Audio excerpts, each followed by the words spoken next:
स्वागत है आप सभी का मेरे इस यूट्यूब चैनल में।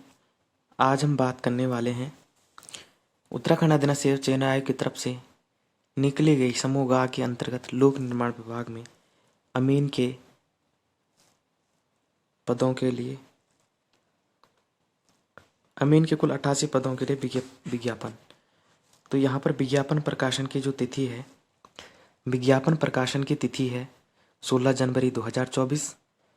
ऑनलाइन आवेदन प्रारंभ हो जाएंगे 18 जनवरी से और इसको आप 7 जनवरी 2024 तक भर सकते हैं। आवेदन पत्र में संशोधन की तिथि जो है वो 9 फरवरी से 11 फरवरी 2024 तक आप कर सकते हैं और इसकी एग्ज़ाम की जो तिथि है वो है 25 फरवरी 2024। अधीन सेवा चयन आयोग द्वारा समूह गा के अंतर्गत लोक निर्माण विभाग में अमीन के 88 रिक्त पदों पर भर्ती हेतु तो ऑनलाइन आवेदन आमंत्रित किए जाते हैं। आप आयोग की वेबसाइट पर 7 फरवरी 2024 तक ऑनलाइन आवेदन कर सकते हैं। अभ्यर्थियों के चयन हेतु आयोग द्वारा वस्तुनिष्ठ प्रकार की ऑफलाइन या ऑनलाइन मोड में प्रतियोगी परीक्षा आयोजित कराई जाएगी।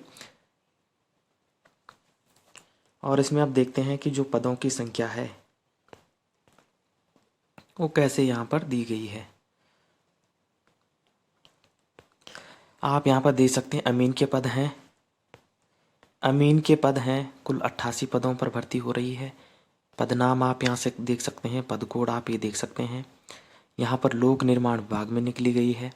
यहाँ पर अलग अलग कैटेगरी के लिए अलग अलग निकली गई रिक्त पदों आरक्षण श्रेणियों के लिए भर्तियाँ निकली गई है। यहाँ पे अनुसूचित जाति के लिए SC के लिए जो है 14 सीट है, अनुसूचित जनजाति के लिए 3 सीटें हैं, OBC के लिए 14 हैं, EWS के लिए 8 सीटें हैं और सामान्य की जो है जनरल की यहाँ पे 49 सीट हैं।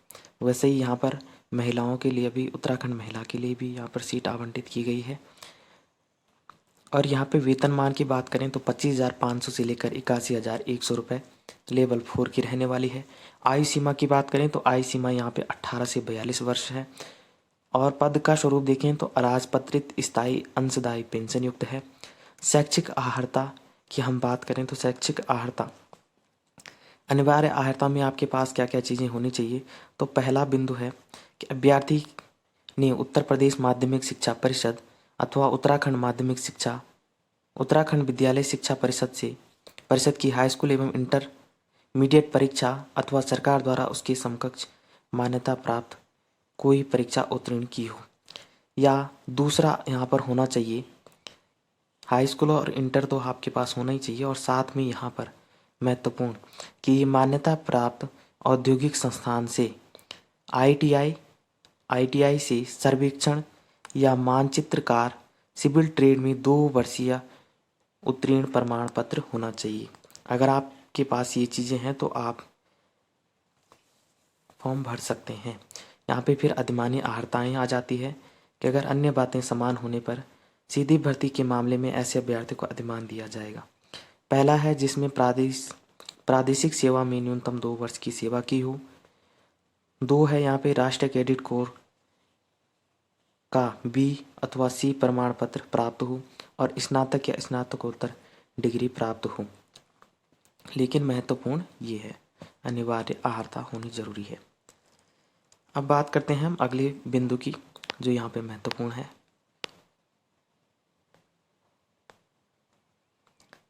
लिखित परीक्षा का पाठ्यक्रम। लिखित परीक्षा का पाठ्यक्रम कैसा होने वाला है? तो लिखित परीक्षा का पाठ्यक्रम जो है उक्त पदों के चयन हेतु 100 अंकों की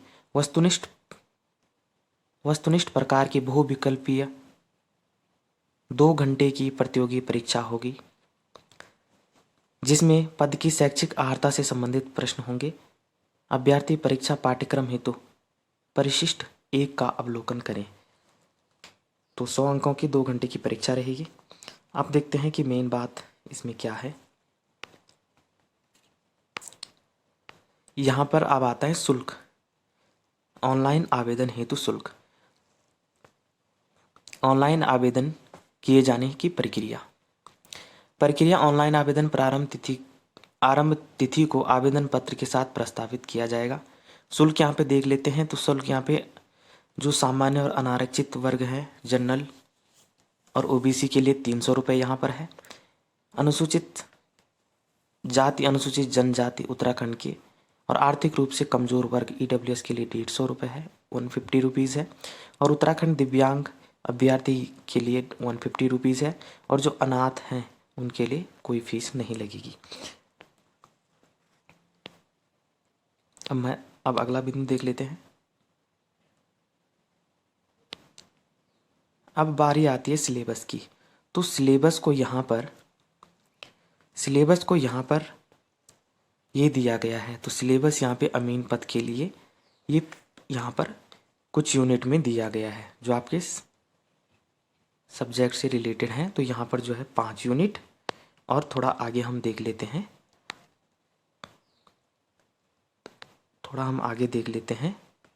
तो यहाँ पर ये 6, 7, 8, 9, 10 और 11, कुल 11 यूनिट है। और एग्ज़ाम की तिथि, कुल 11 यूनिट में आपका सिलेबस दिया गया है। और एग्ज़ाम की तिथि जो है आपकी वो यहाँ पर 25 फरवरी 2024 को है। तो अगर आप के पास शैक्षिक अर्हता है तो आप फॉर्म को फिल कर सकते हैं। मिलते हैं अगली वीडियो में, तब तक के लिए धन्यवाद।